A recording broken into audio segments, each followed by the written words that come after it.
మాజీ ముఖ్యమంత్రి వైఎస్ఆర్‌సీపీ పార్టీ అధినేత వైఎస్ జగన్మోహన్ రెడ్డి గారు, ఆయన ఇంట్లో నుంచి బయటికి అడుగు పెడితే వేలాది మంది జనం ఆయన దగ్గరికొస్తున్నారు.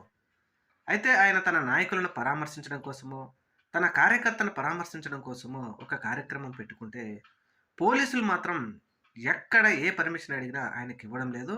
ఒకవేళ ఇస్తున్నప్పటికీ ఆంక్షలతో కూడిన పర్మిషన్‌లు ఇస్తున్నారు.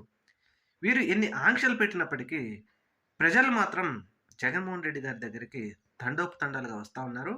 మరిప్పుడు 31 తేదీ నెల్లూరు పర్యటన జగన్మోహన్ రెడ్డి గారు కాకాని గోవర్ధన్ రెడ్డి గారిని, అలాగే టీడీపీ గూండాల దాడిలో ఇల్లు పూర్తిగా ధ్వంసమైనటువంటి నల్లపరెడ్డి ప్రసన్న కుమార్ రెడ్డి గారి వారిని, వారి కుటుంబ సభ్యుల్ని పరామర్శించడం కోసం 31 తేదీ నెల్లూరు వెళ్తున్న సందర్భంగా పోలీసులు మాత్రం జగన్మోహన్ రెడ్డి గారికి ఆయన ఎలిఫైడ్ వద్దరికి ముగ్గురికే వెళ్ళాలి.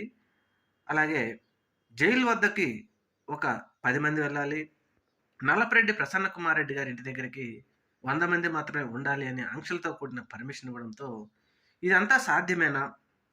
ఒక ప్రతిపక్ష నేత, ముఖ్యంగా మాస్ ఫాలోయింగ్ ఉన్నటువంటి జగన్మోహన్ రెడ్డి గారు జనాల్లోకొస్తే ఇది సాధ్యమేనా అంటే సాధ్యం కాదు.